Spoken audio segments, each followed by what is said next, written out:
What if the very habits that make you strong in old age are the ones most people ignore while they still have time? For years, maybe decades, people chase youth like it can save them. They fight wrinkles, fear slowing down, resent change, and quietly panic when the body no longer obeys the mind with the same speed it once did. But Stoicism teaches something far more powerful than the desperate worship of youth. It teaches you how to become harder to shake, harder to manipulate, and harder to break as the years move forward. Today, you'll discover 7 Stoic habits that make aging not just bearable, but formidable. These are not soft comforts. They are disciplines that sharpen your mind, steady your emotions, protect your energy, and keep your spirit dangerous to despair. And here is the truth most people do not want to hear. Aging is not what destroys a person. Neglect does. Undisciplined desire does. Bitterness does. Aimlessness does. If you build these habits now or rebuild them starting today, your later years can become your clearest, calmest, and strongest years yet.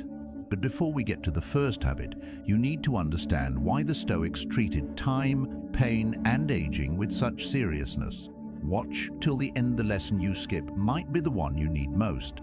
Marcus Aurelius, Emperor of Rome, wrote to himself in Meditations, "Do every act of thy life as if it were the last." He was not writing this from a monastery, a retreat, or a peaceful garden. He wrote it while carrying the burden of empire, war, disease, betrayal, and constant pressure. Stoicism was never designed for comfort. It was designed for endurance. The Internet Classics archive, Seneca, writing in his letters to Lucilius, warned that nothing, Lucilius, is ours except time, not status, not beauty, not applause, not even the body in the long run. Time is the real possession, and most people waste it until age forces the truth into their face. And Epictetus, the former slave turned philosopher, laid down perhaps the most important line in all Stoicism. Some things are up to us, and some things are not up to us. That single distinction can save a person from decades of unnecessary suffering. Internet Encyclopedia of Philosophy. Why does this matter now? Because modern life is perfectly engineered to make you age badly. It scatters your attention, inflames your desires, weakens your discipline, and teaches you to measure your worth by what is fading. Appearance, speed, novelty, external validation. But healthy aging is not built on chasing what disappears. It is built on strengthening what remains when everything superficial begins to fall away. Even modern psychology has moved closer to Stoic ground. Contemporary cognitive approaches, including ideas that influenced cognitive behavioral therapy, emphasize the role of judgment, interpretation, and internal control in emotional resilience. In other words, the Stoics were not merely poetic, they were psychologically precise. Internet Encyclopedia of Philosophy. In this video, we'll explore 7 Stoic habits that will help you age with clarity, dignity, self-command, emotional stability, and inner strength. These habits will not stop time. They will do something better. They will make time work, FORU. And the most powerful lesson is coming up later. But first, we begin where all strong lives begin. Habit 1. Guard your time like a man. WHO knows he is mortal. Seneca wrote in letters to Lucilius, "Hold every hour in your grasp. Lay hold of today's task and you will not need to depend so much upon tomorrow's." This profound truth has guided statesmen, thinkers, and disciplined souls for centuries. What does this really mean? It means healthy aging begins long before the body changes. It begins in your relationship to time. Most people treat time as if it were renewable. They spend it like loose coins. A little wasted morning here, a distracted evening there. Years disappear inside trivial routines, low-value entertainment, pointless arguments, and half-committed living. Then one day, the mirror tells the truth. The decades are gone, and the person realizes they did not lose life all at once. They leaked it. The Stoic view is not frantic, it is precise. Guarding time does not mean becoming rigid, joyless, or obsessed with productivity. It means becoming conscious. It means refusing to live in a fog. In modern psychological language, much of what drains life is automaticity, habit loops, unconscious scrolling, emotional reactivity, unexamined obligations. The Stoic answer is awareness combined with deliberate choice. If you want to age well, you cannot live on autopilot. This habit solves one of the deepest problems of later life, regret. Not the regret of failing at everything, but the quieter pain of knowing you were present for your own years physically, yet absent mentally. You said you would read later, repair the relationship later, train later, rest later, begin later, but later is a thief. And when time is ignored, aging feels like punishment because it exposes all postponement. So what do you do with this tomorrow morning? You start by taking back the first hour of your day. No random phone use, no aimless drifting. Wake up and ask one question: what deserves my life today? Then choose 3 non-negotiable actions that protect your health, your mind, and your character. Maybe that means a walk, 10 minutes of stillness, and one important conversation you've been avoiding. Maybe it means writing, stretching, or getting sunlight before noise enters the mind. At work, this habit means doing the most meaningful task before you hand your attention to everyone else. In relationships, it means speaking while there is still time to speak, apologizing while there is still time to repair, showing warmth before silence hardens into distance. During stress, it means refusing to say, "I'll live once things calm down." Life is not elsewhere. Life is today. And here is the emotional truth. Weak people kill time because they fear themselves in silence. Strong people honor time because they know life is finite. Most people age into panic because they never learn to reckon with the day. But you can become different. You can become the kind of person who uses each hour like a craftsman uses steel in a forge. Carefully, deliberately, without waste. Remember this: every year becomes heavier when your days are light and careless. But the years become honorable when the days are used well. That is how a person grows older without becoming smaller. But knowing this isn't enough. There's another principle that builds on this foundation. Let's move to habit 2, because reclaiming time means little if comfort has already taken command of your body. Habit 2. Command the body to not worship comfort. Marcus Aurelius wrote, "In the morning when thou risest unwillingly, let this thought be present: I am rising to the work of a human being." This profound truth has guided disciplined men through laziness, decline, and self-indulgence for centuries. For centuries has guided disciplined men through laziness, decline, and self-indulgence for centuries. The Internet Classics Archive. This principle is often misunderstood. Stoicism does not teach hatred of the body. It teaches stewardship of the body without slavery to comfort. There is a difference. The body is your instrument, not your master. As you age, this distinction becomes critical. When you are younger, neglect can hide.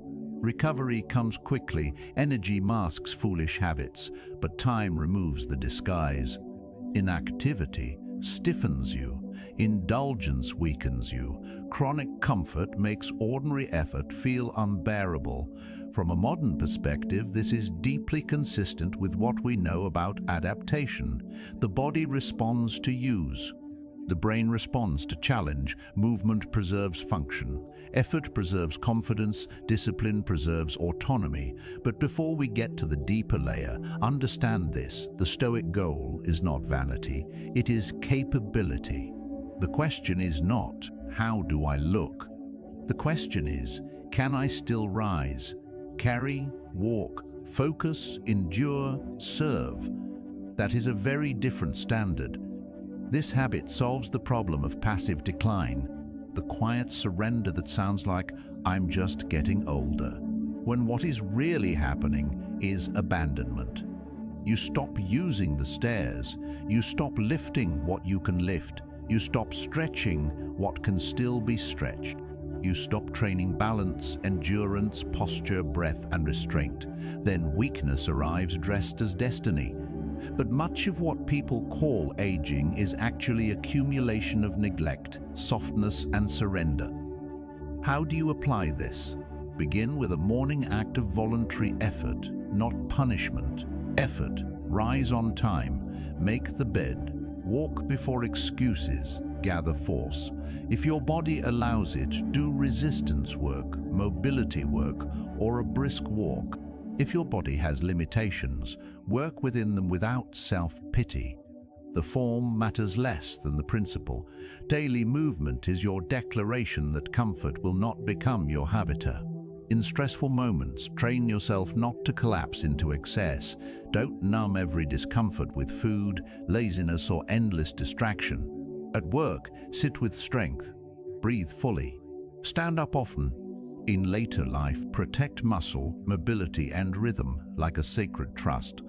And in relationships, do not use exhaustion as your whole identity.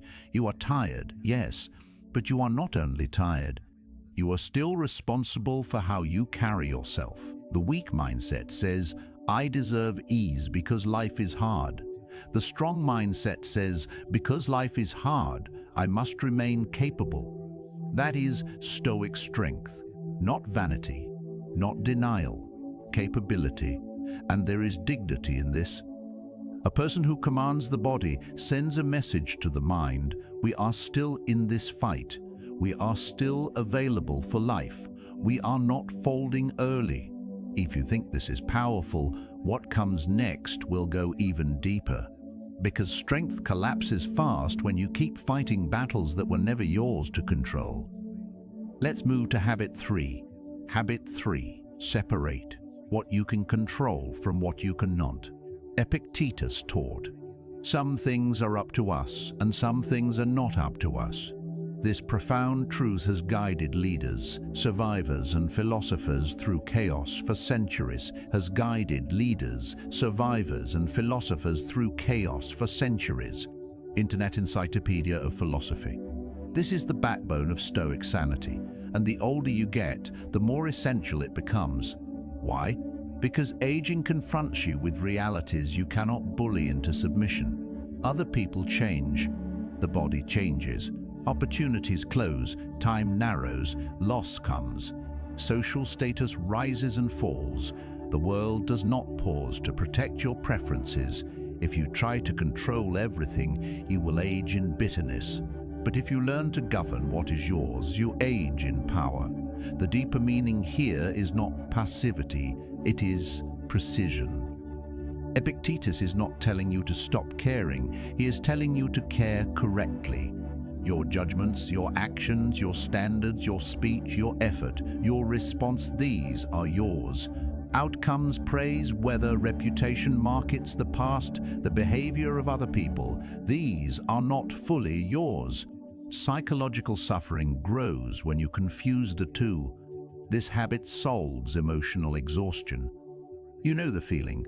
Your sleep is disturbed by things you cannot fix tonight. Your mood is hijacked by what others think.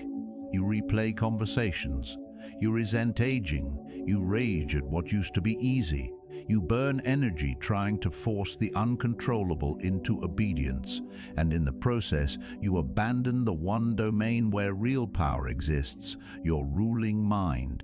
How do you apply it? Tomorrow, when stress appears, pause and divide the situation into two parts. What is mine to govern? What is not? If your medical results require action, take the action. If another person refuses to understand you, govern your speech and your boundaries, not their mind. If the mirror reflects age, govern your training, nutrition, rest, posture, and attitude, not the passing of time itself. At work, this means focusing on the quality of your contribution more than the politics around it. In relationships, it means speaking honestly without demanding that every truth be welcomed. During conflict, it means not surrendering your nervous system to someone else's chaos. There is even a modern echo of this in cognitive science. We do not directly control automatic emotional sparks, but we can influence the meaning we assign to them. That gap between event and judgment is where composure lives. The Stoics understood this long before laboratories did. Internet Encyclopedia of Philosophy. The weak mindset wants guarantees. It says, "I'll be calm when life obeys me." The strong mindset says, "Life may never obey me, but my response still can." That is adulthood. That is sovereignty. That is how you keep aging from becoming humiliation. And remember, habit 1. Time is precious. Habit 3 tells you when not to waste it. Stop spending your years trying to possess what was never yours. But before we get to the next principle, you need to understand something dangerous. Even if you master control, desire can still enslave you. And that brings us to habit 4. Habit 4. Lighten your deserts before they heavy your life. Seneca wrote, "The largest portion of our life passes while we are doing ill, a goodly share while we are doing nothing, and the whole while we are doing nothing, and the whole while we are doing that which is not to the purpose." This profound truth has guided men away from appetite and toward clarity for centuries. Healthy aging requires subtraction, not because life becomes empty, but because excess becomes expensive. The Stoics knew that ungoverned desire ages you badly. Too much craving, too much consumption, too much comparison, too much need for stimulation, validation, luxury, and noise. Desire is not harmless just because society normalizes it. Desire can fragment attention, poison gratitude, and keep a person spiritually adolescent long after the hair turns gray. The deeper meaning of this habit is simplicity with self-respect. To lighten desire does not mean rejecting beauty, pleasure, or success. It means refusing dependence on them. It means being able to enjoy without clinging, to lose without collapsing, and to live without needing constant excess to feel alive. That is freedom. This habit solves a hidden problem in aging, panic disguised as appetite. When people feel time moving, many try to compensate by consuming more. More purchases, more food, more approval, more luxury, more distraction. But that hunger is rarely physical, it is existential. They are not feeding life. They are trying to silence the fear of emptiness, and no appetite can do that for long. How do you practice this in ordinary life? First, reduce one unnecessary dependency. Maybe it is constant snacking, constant shopping, constant entertainment, or the need to be praised. Pick one and create space around it. Not forever, necessarily, just enough to prove you are still the master. Second, simplify your environment. Keep your room, desk, kitchen, and schedule from becoming a monument to clutter. External excess often mirrors internal confusion. In relationships, simplicity means wanting less performance and more truth. Stop needing people to constantly affirm you. Instead, learn to stand upright in your own character. At work, it means not attaching your identity to titles that can vanish. During stress, it means not reaching automatically for comfort as your first answer. Sometimes the stronger answer is to sit still and let the craving pass without obeying it.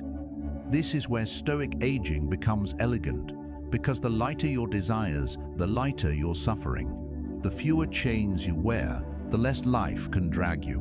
Most people become old and fragile because they never became inwardly free. They still need too much praise, too much convenience, too much reassurance. But you can become dangerous to manipulation because you require less. That is strength no one can market to you, and no one can take away from you. And if you think reduced desire makes life colder, the opposite is true.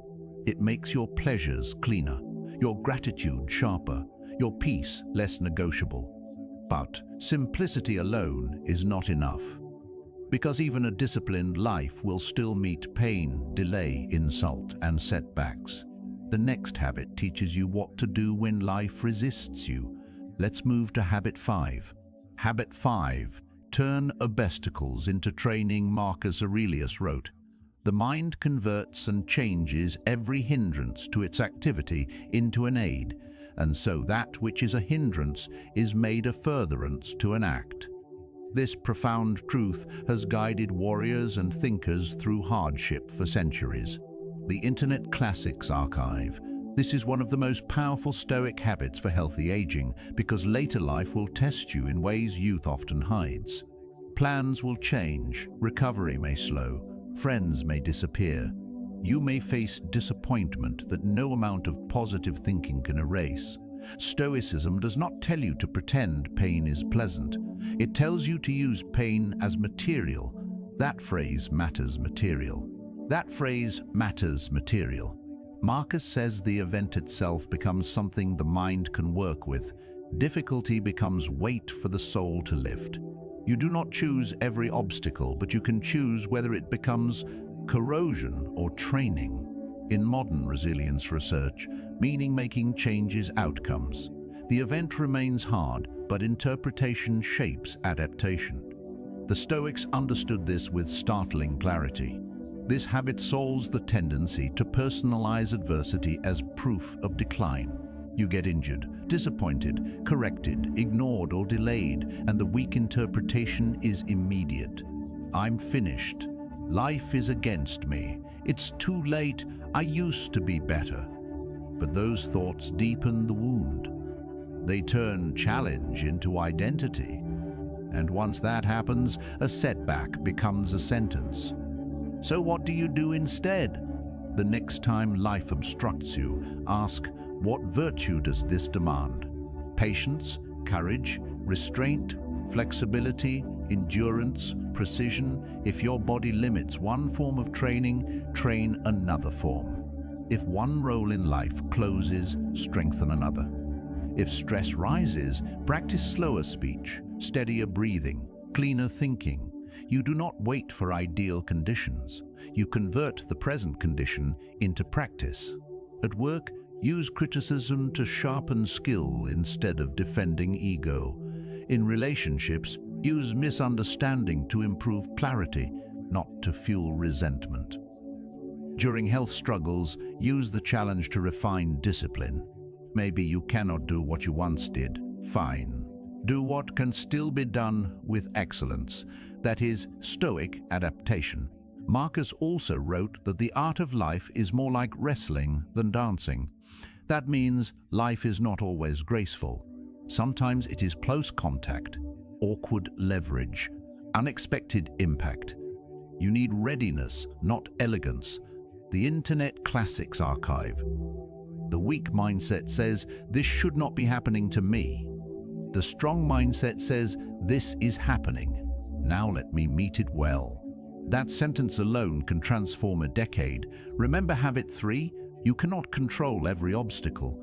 Habit 5 teaches you how to USE what you cannot avoid. That is how some people grow wiser under pressure, while others grow sour.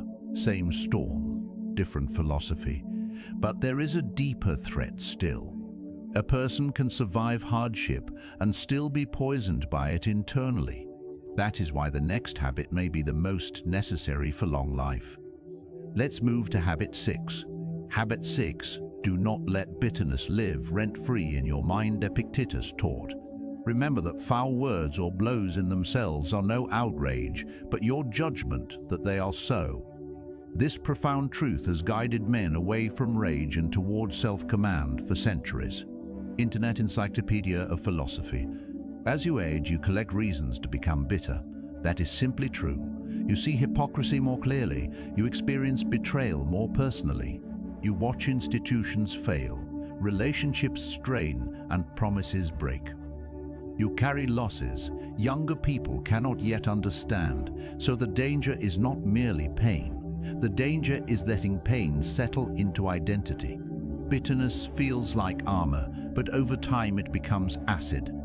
It corrodes the vessel that carries it.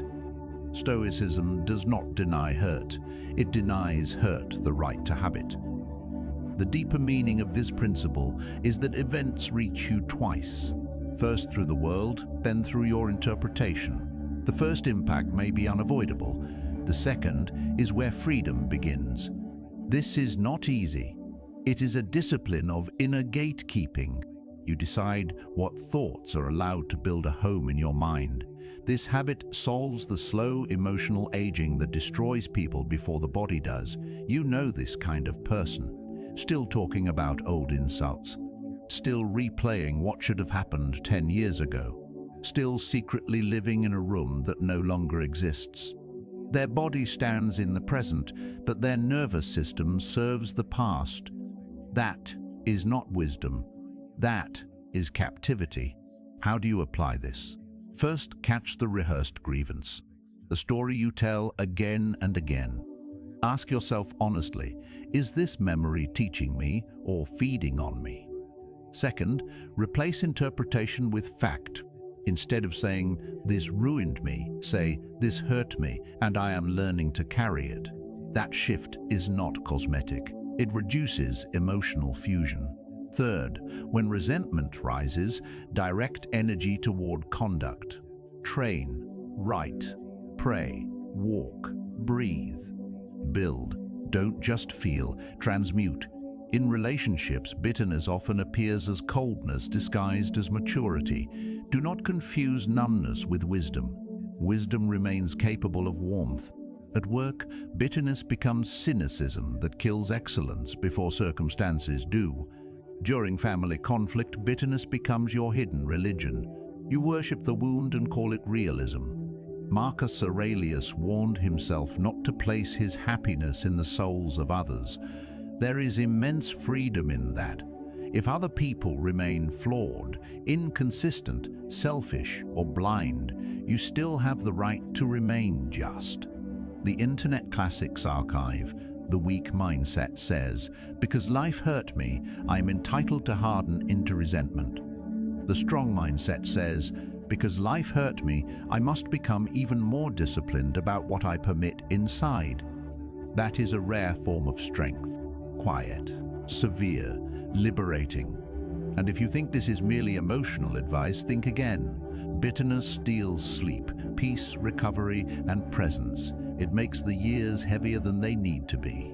But there is one final Stoic habit that gives all the others their urgency, their sobriety, and their fire. And if you understand it, you will never look at your remaining years the same way again. Let's move to Habit 7. Habit 7. Reassures morality then live with purpose. Seneca wrote in his letter on old age, "Every day ought to be regulated as if it closed the series, as if it rounded out and completed our existence." This profound truth has guided human beings toward seriousness and gratitude for centuries. This is the habit most people avoid because they think about death will make life darker. The Stoics discovered the opposite. Mortality, faced honestly, clarifies life. When you stop treating death as a distant rumor, you begin treating the day as sacred. You stop postponing necessary truths. You stop building your identity around nonsense. You stop assuming endless tomorrows will come to rescue today's cowardice.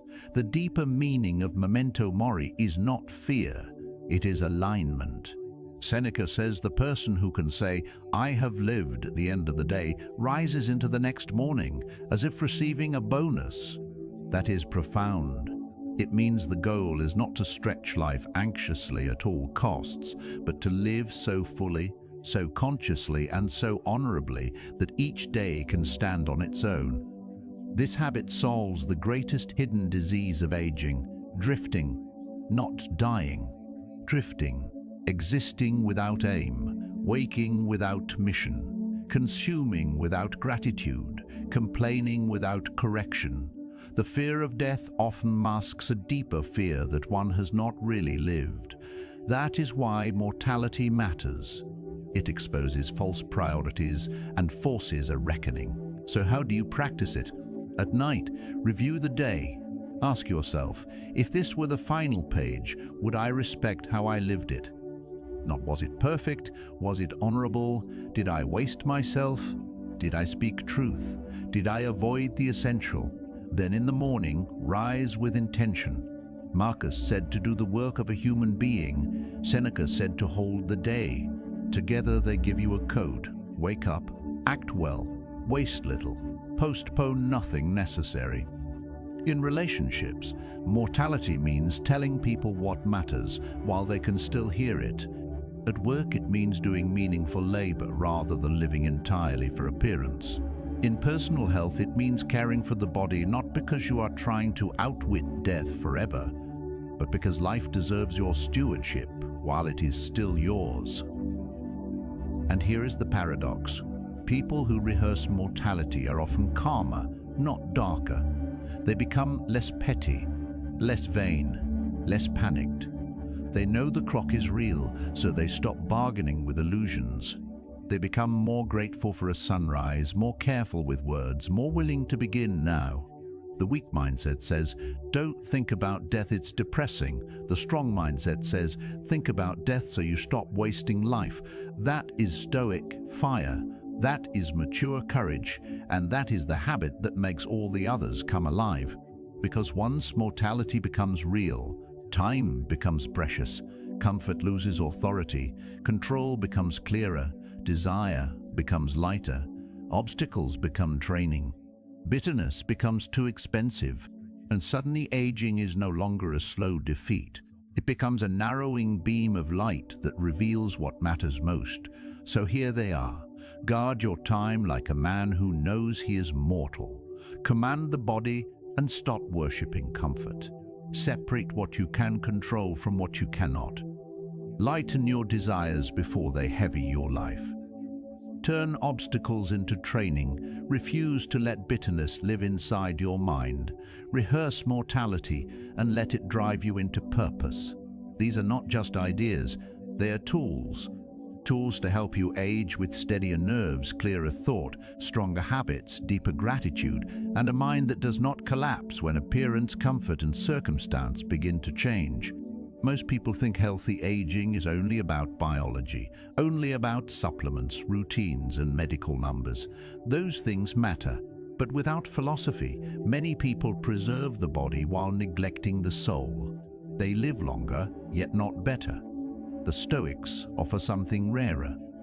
They teach you how to become inwardly stronger as the outer world grows less predictable. And that means the older you get, the more powerful these habits become.